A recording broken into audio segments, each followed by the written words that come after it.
myths are fiction. The stories they tell aren't true.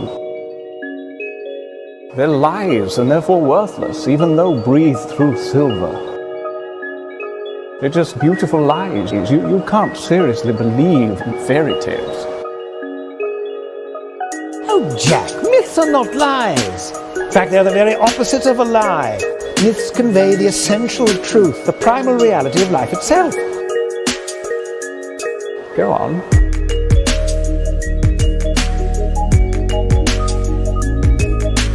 Well, you see, we have been duped into using the word myth as being synonymous with a lie. Because we have been duped into accepting the first real lie of materialism. That is the hideous claim that there is no supernatural order to the universe. The materialists have imprisoned us in a world of mere matter, of physical facts, divorced from and devoid of metaphysical truth. Well, I say that they are lying. I say that they are the ones who have come up with a false myth. Their world doesn't exist. It's merely a figment of their imagination. Well, fine. However, there's a problem. The problem is they have convinced us that it is true. They have made us believe that this is all there is. 3 dimensions, 5 senses, 4 walls.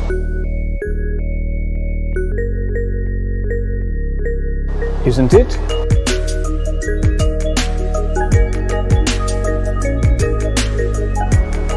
Most emphatically not. Jack, the 4 walls of materialism are the 4 walls of a prison, and the materialists are our jailers. Don't you see? They've put us in a prison of 4 walls. They don't want us to see what's beyond those walls. They don't want us to discover what lies outside their narrow philosophy. Worse than that, they think that any attempt to escape from the prison is an act of treason. Well, wouldn't it be an act of treason against rationality to believe otherwise? Now, Jack, think for a moment.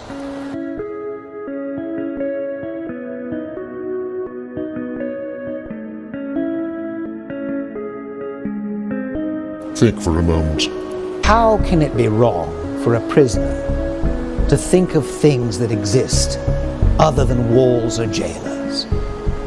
Doesn't the fact that the prisoner is able to think of things outside the walls suggest that perhaps things do exist outside the walls? After all, if the prison really is all there is, how are we able to picture things that exist beyond the prison? And this is where myths come in, you see. Myths exist outside the prison. Myths allow us to escape from the prison. Or if we are not able to escape, at the very least they allow us to catch a fleeting but oh so powerful glimpse of the beauty that lies beyond the walls.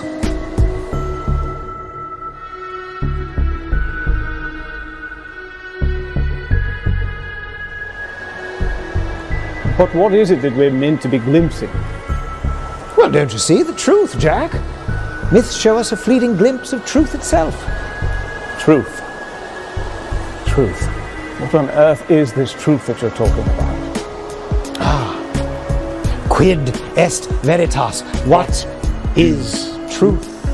I'm glad to see that you've entered into the spirit of the myth, Jack. You've just cast yourself into the role of pilot. Pilot? Oh, I see. You're able to believe in the lesser myths because you've already accepted the big one. Once you accept the big myth, the lie of Christ, it's easy to accept the smaller ones. Right, Tollers, I'll play the role of pilot. I wash my hands of the whole nonsense.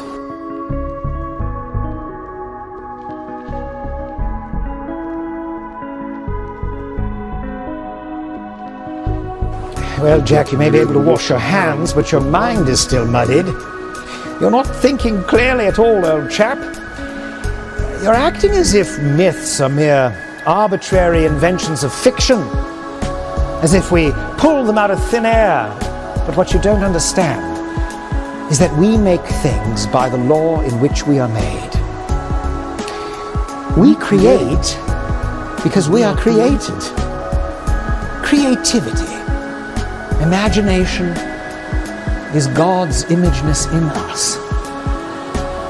We tell stories because God is a storyteller. In fact, He is the storyteller. We tell our stories with words. He tells His story with history. The facts of history are His words, and providence is His storyline. Are you suggesting that all of history, that everything around us is all part of some divine myth? We are all part of His story. This very conversation is part of His story. But perhaps it isn't His story, perhaps it's only your story. How can you know that your story, the story that you believe, the Christian story, is any more real than the other stories? But don't you see, it isn't my story, it's His story. You're acting as if Christianity is one myth among many. It's not, it's the true myth. Christianity really happened. Jesus really existed, so did Pilate. And yet it is this true story that makes sense of all the other stories. It is the archetype. It is the story in which all the other stories have their source, and the story to which all the other stories point. It has everything. It has catastrophe and its opposite, what we might call eucatastrophe. It has the joy of the happy ending, the sudden joyous turn in the story that is essential to all myths. It has to a sublime degree this joy of deliverance, this evangelium, this fleeting glimpse of the real joy, to which all other joys are but a distant echo. Tell us, what did you mean by catastrophe and eucatastrophe? Well, for example, it has the catastrophe of the fall and the eucatastrophe of the redemption. It has the catastrophe of the crucifixion and the eucatastrophe of the resurrection. It has everything man's heart desires, because it is being told by the one who is the fulfillment of desire itself. It is a story that begins and ends in joy. But just because a story brings joy, it doesn't necessarily follow that it's true. There are many joyful myths. They all seem rather flimsy to me and ring rather false. And yet this story has the inner consistency of reality.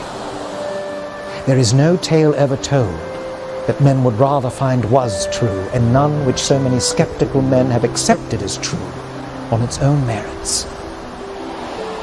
Perhaps it's just a very well-written artifice. This story has the supremely convincing tone of primary art, not fiction, but of creation. And to reject this leads either to darkness or to wrath. And in my own life, it has led me from darkness to light.